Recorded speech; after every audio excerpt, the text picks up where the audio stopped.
यांची जे फोडण्याचं काम केलं, त्यांचा पक्ष तोडण्याचं काम केलं आणि पवारसाहेबांचाही राष्ट्रवादी काँग्रेस तोडण्याचं काम केलं. त्यांचं चिन्हसुद्धा त्यांनी हिरावून घेतलं.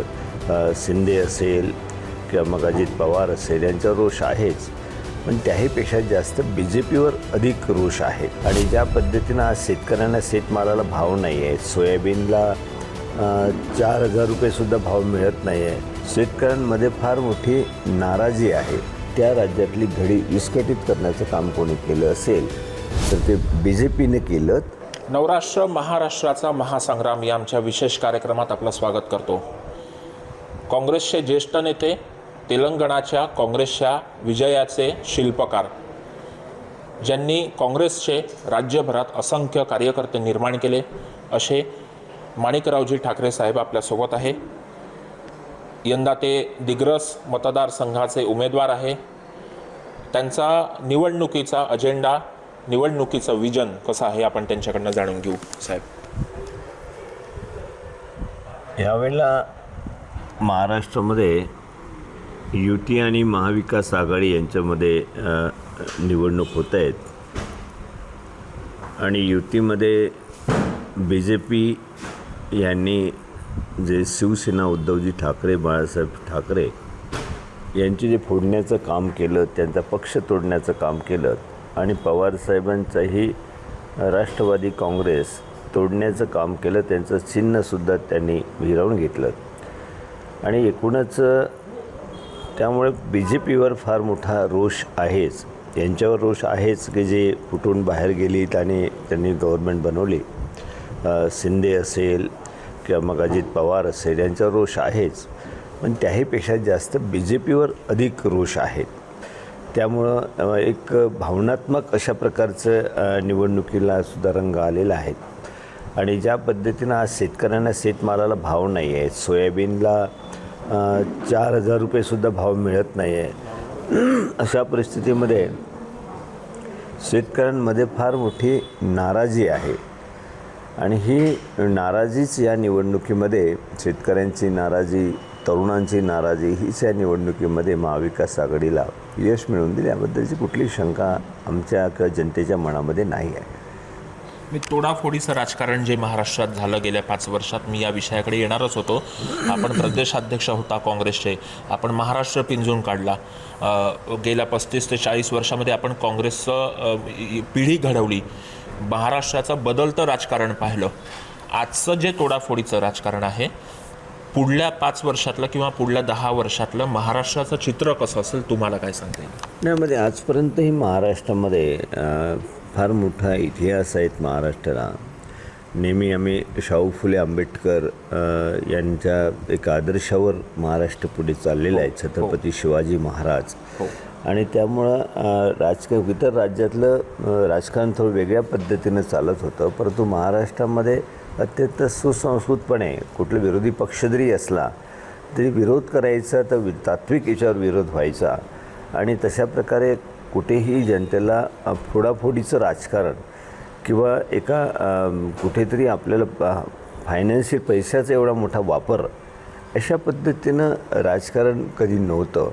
परत अलीकडच्या काळामध्ये ज्या पद्धतीनं BJPने ह्या सगळ्या गोष्टीची तोडफोड केली आणि त्याच्या पद्धतीनं पैसा आणि सत्ता एवढंच फक्त त्यांचं तंत्र राहिलं. आणि त्या माध्यमातून त्यांनी मग निवडणुका जिंकणं असेल, निवडणुकीमध्ये त्याचा वापर असेल, अनैतिकतेचा, पैशाचा, हे फार मोठ्या प्रमाणामध्ये BJPने करायला सुरुवात केली.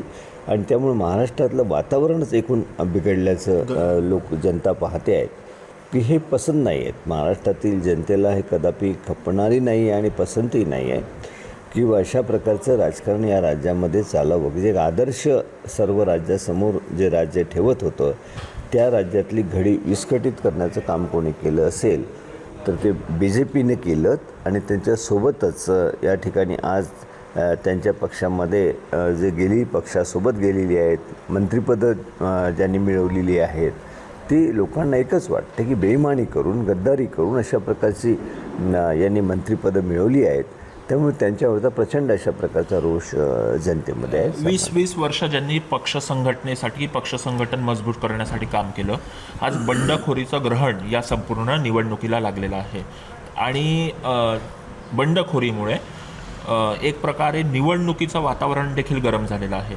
तुम्हाला वाटतं की हे चुकीचं आहे? आणि नाही, म्हणजे स्पष्ट आहे की या 20 वर्ष आमच्या आमदारांना या ठिकाणी झाली, स्थानिक संजय राठोड जे आहेत त्यांना, आणि 20 वर्षांमध्ये कुठलेही विकासात्मक काम त्यांनी केले नाहीत. आणि ते विजयनी कधी त्यांना राहिलं नाही की या मतदारसंघाचं भविष्य घडवण्याच्या दृष्टिकोनातून आपण काही केलं पाहिजे, सिंचनाची शेतकऱ्यांनी व्यवस्था केली पाहिजेत, की वीज या ठिकाणी जाऊ नये त्या संदर्भात स्टेनगनिंग करण्याचा प्रोग्राम घ्यायला पाहिजेत, किंवा या ठिकाणी उद्योगधंदे मोठ्या प्रमाणात आले पाहिजेत, किंवा एज्युकेशनच्या संदर्भामध्ये चांगल्या इन्स्टिट्यूट या ठिकाणी आल्या पाहिजेत.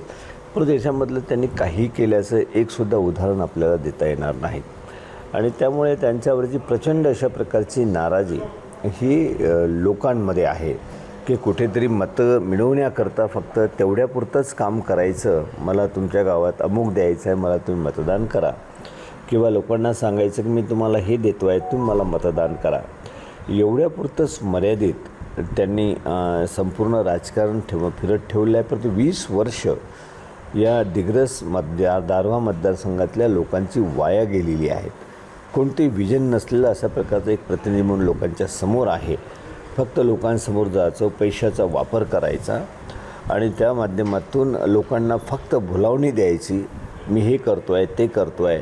परंतु प्रत्यक्षपणे कुठल्याही कृतीमध्ये त्यांनी काही केले नाही आहेत. मंदिरासमोर त्या ठिकाणी मंदिरांच्या संदर्भात किंवा मस्जिद असेल, मंदिर असेल, त्या चर्च असेल किंवा बौद्ध विहार असेल, त्या संदर्भात तर 2019मध्येच निर्णय घेतला होता की दरवर्षीला 1000 कोटी रुपये आपण राखून ठेवू यांच्या येणाऱ्या यात्रेकरूंच्या सुविधेकरता.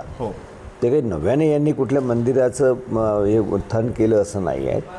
हे सगळे पूर्वीपासून होतं. आणि एक आदर्श म्हणून जे वसंतराव नाईक साहेबांचा होता की संपूर्ण राज्याला ज्यांनी पुढे आणलं, ज्यांनी हरित क्रांती घडवून आणली, ज्यांनी या राज्यामधला रोजगार हमी असेल, कापूस एकाधिकार, अत्यंत महत्त्वाकांक्षी अशा प्रकारच्या योजना त्यांनी आणल्या. परंतु या ठिकाणी संजय राठोड म्हणून नैतिकता बिलकुल नाहीत. त्या जे प्रकरण बाहेर आलेले आहेत त्या प्रकरणामध्ये 2 जीव गेलेली आहेत हे सगळ्यांना माहीत आहे. आणि कोणामुळे गेलीत, कशी गेलीत, कशा पद्धतीनं गेलीत हे सुद्धा माहीत झालेलं आहे. सगळ्या जगजाहीर आहेत, सगळ्या टी व्हीवरनं आणि याच्यामध्ये सातत्याने येत आहेत. म्हणून अशा पद्धतीने नैतिकता नसलेला, भ्रष्टाचार असलेला अशा प्रकारचे एक आपल्यासमोर एक उमेदवार म्हणून टाकलेला आहे ते सर्वांना माहिती आहे. आणि त्यांच्यावर पक्षाने सुद्धा पाहून कोणी मतदान करणार नाही. जे गद्दारांचं कडबोळ एकत्र आलेलं आहे, गद्दारी ज्यांनी करून त्या ठिकाणी सत्ता मिळवलेली आहेत, अशा लोकांचं एक कडबोळ म्हणून त्या ठिकाणी युती सरकार असतं महाराष्ट्रामध्ये आहेत. परंतु लोक आता त्याला बदलवल्याशिवाय राहणार नाहीत.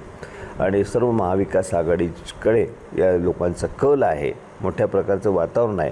त्या वेळेवर त्यांनी काही केलं की आम्ही अशा पद्धतीनं महिलांना हे देऊ किंवा आणखी भुलावणी देऊ, युवकांना देऊ, परंतु याला लोक भुलावून त्यांचा विश्वास नाही आहे.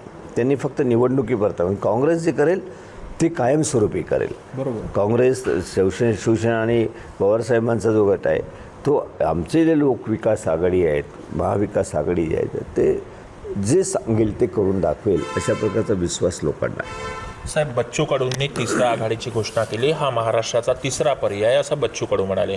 साहेब, राज ठाकरे 2006 साली उतरले, त्यांची आक्रमकता कायम टिकली नाही. वंचित बहुजन आघाडीतून प्रकाश आंबेडकर 2018 साली आले. सुरुवातीला आक्रमकता दिसली पण त्यांची नंतर आक्रमकता दिसली नाही. आज बच्चू कडू पण तिसरा पर्याय महाराष्ट्राचा सांगत आहे. तुम्हाला वाटतं का की हा तिसरा पर्याय जो तिसऱ्यांदा हे आहे, 3दा महाराष्ट्राने जो बघितला तो पुढे कंटिन्यू राहू शकतो किंवा महाराष्ट्राच्या राजकारणामध्ये त्याचा काही असर होऊ शकतो? नाही, तिसऱ्या आघाडीचं काही फार महत्त्व महाराष्ट्रात आहे तसं मला वाटत नाही. फक्त ती घोषणा असते. कुठेतरी कोणी पक्षासोबत कोणाची हे नाही झाली, त्यांना सामावून नाही घेतलं, तर मग कुठेतरी वेगळं आपलं एक अस्तित्व दाखवण्याकरता काहीतरी तिसरी आघाडी नाव द्यायचं किंवा वेगळं नाव द्यायचं. परंतु लोक त्याला कुठेही मान्यता प्राप्त राहत नाही ते, आणि कोणी त्याला मतदानसुद्धा त्या आधारावर तिसरी आघाडी येऊन मतदान पडतं असं बिलकुल नाहीत असं मला वाटतं. साहेब, माणिकराव ठाकरेंचं नेतृत्व संपूर्ण महाराष्ट्रानं बघितलं. आज एका गॅपनंतर माणिकराव ठाकरे हे नेतृत्व पुन्हा एकदा महाराष्ट्राच्या जनतेसमोर येत आहे. पुढली 5 वर्ष तुमच्या नेतृत्वातली कशी असतील? शेवटला प्रश्न. शेवटी नेतृत्व कोणी करायचं, महाराष्ट्राचं नेतृत्व कोणी करायचं या संदर्भामध्ये राहुलजी गांधी, तुमचे खारगे साहेब अध्यक्ष आहे, हो, उद्धवजी ठाकरे साहेब, शरद पवारजी हे एकत्र बसून त्या संदर्भाचं निर्णय घेतील की नेतृत्व कोणाकडे द्यावं, कशा पद्धतीनं पुढे महाराष्ट्र चालेल या संदर्भाचा निर्णय निवडणुकीनंतर होईल.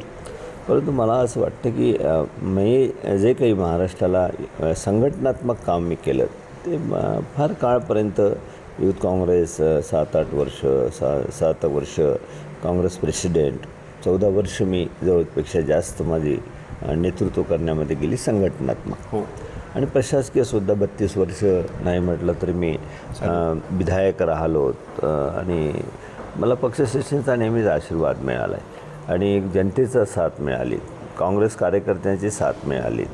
त्यामुळे मी सगळ्या गोष्टी संघटनात्मक चांगल्या पद्धतीने करू शकलो.